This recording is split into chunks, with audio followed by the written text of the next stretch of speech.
Okay, welcome back to another episode of Wise Words of Web. Today we're going to be doing a slightly different video where we're going to be designing, using Solidworks, a Pelton bucket for a water wheel. So I'm on Google Images and I've just got a few designs, a few ideas going around. You can see the general idea is a couple of sticks coming out to hold it on, a curved surface for the water to shoot out of, and a hole at the top so that when it rotates round, the beam can shoot to the next bucket immediately. So yeah, well, okay, I'm just going to get started with that. Okay, so I'm going to start by making a new part. We're going to sketch in the top plane, and I'm going to start by making the sticks that hold the Pelton or the bucket onto the wheel. I'm going to make a center line and reflect in that center line a rectangle to save us time. Just going to put in some dimensions so it looks alright, but these will have to be specific to how big you want your wheel and how big your beam of water is that you're shooting at it. For me, the wheel is about, I think it's 180 millimeters, and the beam I'm shooting at it is like, I think half an inch in diameter. So I'm going to do mirror entities, drag a box around here, reflect it in this bit here, oh, no. Reflect it there, and all these lines, and you've got two of them. Brilliant. I'm going to extrude it downwards by 10, like this. I've just chosen the direction because I want this plane to be in line with the origin. That was Control 8 there I used to go to this view here, so we can have a little top-down view and start making the spoons of the bucket, which are going to reflect the water out, hopefully at 180 degrees, and produce the most force. That's what we're aiming for here. We want a nice smooth curve, so we can get the most power out of our wheel. I'm going to make a center line through the middle here. This is just it's not that important where we put it, but it's good. I think I've just chosen here for you've got to choose somewhere.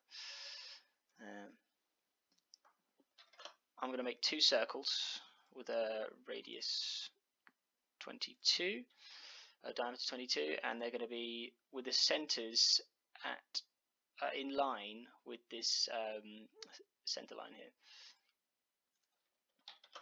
And that's important. I'm going to join up the outsides of the circle like this, so you can see that it's tangent, vertical, and coincident all at the same time. And do the same with the top. There we go. I'm going to use trim entities to get rid of these inner bits of this circles here, like that. And then I'm going to do a revolved boss base. And you can see it wants to make this 360 degrees revolution, but we don't want the top part, so we're going to do 180 degrees and just do the bottom like that. Right, now we have to do one for the other side. Actually, I'm just going to quickly change a small dimension. I'm going to make this there, so that way this stick is actually long enough, so we can put some screws through it and put it onto the wheel. Yep, okay, I'm going to do the same thing to this side. And you might be thinking, why don't I just do the same thing I did with the holders at the bottom and just mirror the entity? I can't do that because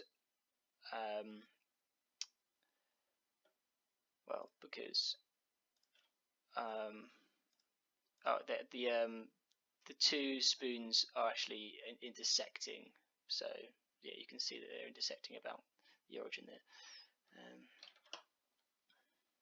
So I have to do the same thing again.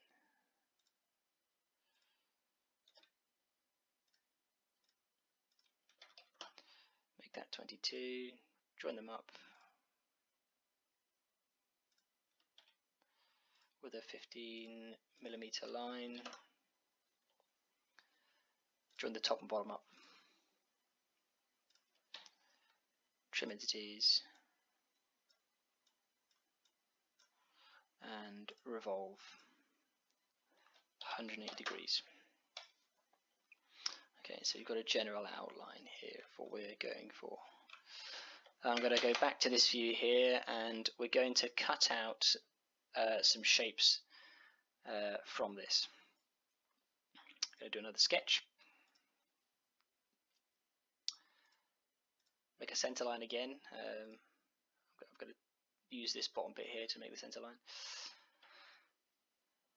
And begin by making a circle, but I want to put it in a specific place. So I'm going to find that place by doing this. So I've drawn a line here from here to here, and that will get us a spot here. We should put our circle.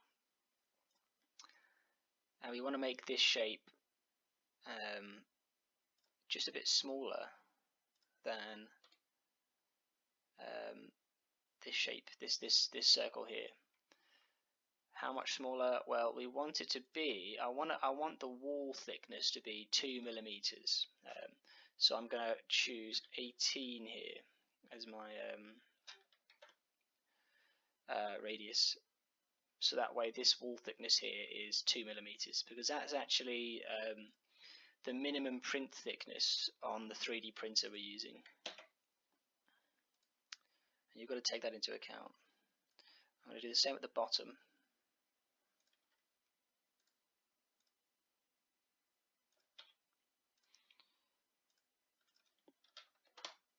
And then we can put in this line here, which we don't have to dimension this line, it's already the right size.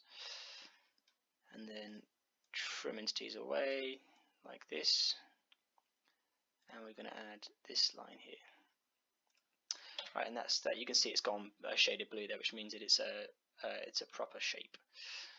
This time we're going to do a revolved cut, 180 degrees in the other direction, like this.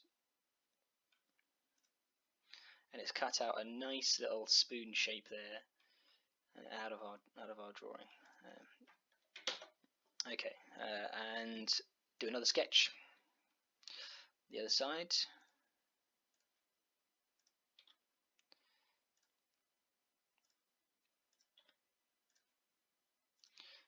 Just doing the same thing. So once again. Now, there are other ways to do this. You don't have to do a kind of cylinder outcut and two hemispheres. You can revolve ellipses around. That's what some people decide to do sometimes. I'm not sure really what's the best. I'm just this is just one idea of a potential bucket.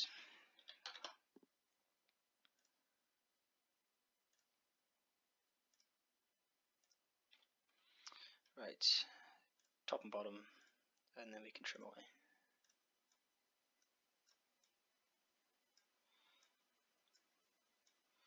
And revolve.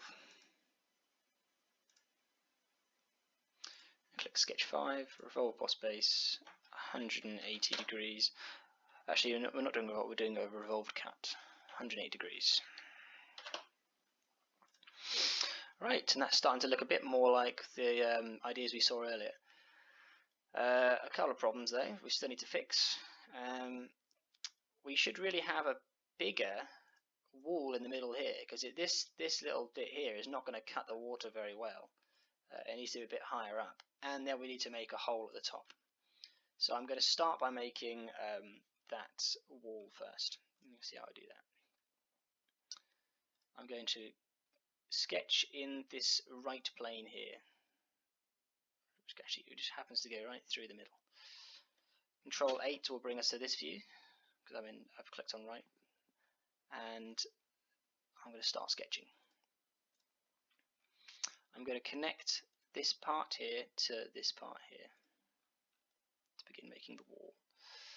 I'm going to use 3-point arc.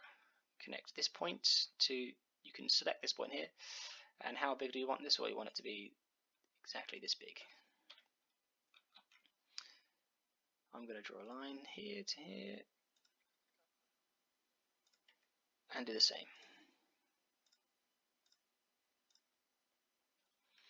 Right, now you're wondering, if I extrude this forwards and backwards, it's not going to work, is it? You're going to have like a little bit here where it's not connected properly, and you're going to have lines of infinite thinness or whatever.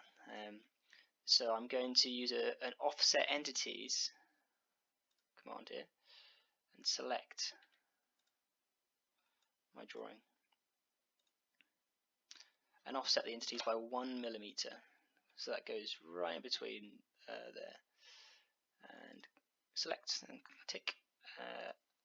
And now what am I going to do? I'm going to trim this part here.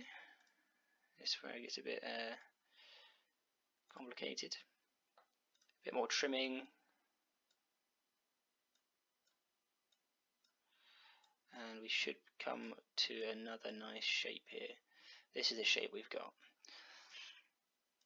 I'm going to extrude this in 2 directions now, 1 millimeter forwards and 1 millimeter backwards, so that the wall thickness should be 2 millimeters. Right, now you might be thinking that this wall to wall is 90 degrees or whatever. It's, well, not 90 degrees, but it's a bit acute. It's not a very smooth transition to shoot the water back out at 180 degrees. So I'm going to use a fillet and tick this side and tick this side here, and it's going to make it really smooth. I'm going to use a 5 millimeter thick. You can do 6 or, well, 7 doesn't work. It's a bit too.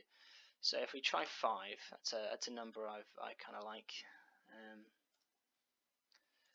You can see that that's a bit smoother now. So that's really going to shoot the water right back out. Right, Control A to get back to this view, and we're going to make the top part, which will let the water out. Sketch a nice circle here. My jet diameter is ½ inch, which is actually 12.7 millimeters diameter. So I'm going to make this a little bit bigger than that. I'm going to make it 13, maybe 14. Give it some clearance, and I'm just going to shoot this right through with an extruded cut, and I know how thick it is. Doesn't have to be perfect. I'm going to make this go down 40 millimeters. It's got to cover this, and that's going to allow the water beam to shoot through the next one. Make some final bits here. I'm going to put some sketches on here. I'm going to make some holes now. Center line here. And my holes are going to need to fit 3 millimeter diameter screws, so I'm going to make them 3.2 millimeters big. You want to do that to give them a little bit of extra clearance. You've also got to make it big enough for the what's that going to be? Bloody hell. Not 6.4. You've also got to make sure you've got enough space to put the nuts around your screws. So in reality, I should probably go back and make this a bit longer. These holding sticks. So I'm going to exit the sketch quickly and make this. Let's put it at 30. Add on to the end there, and yeah, that's helped us out a bit. I'm going to redo that sketch.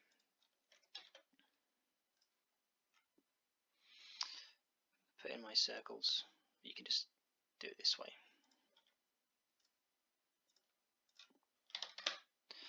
You need 2 to stop it from rotating, otherwise it will fall off.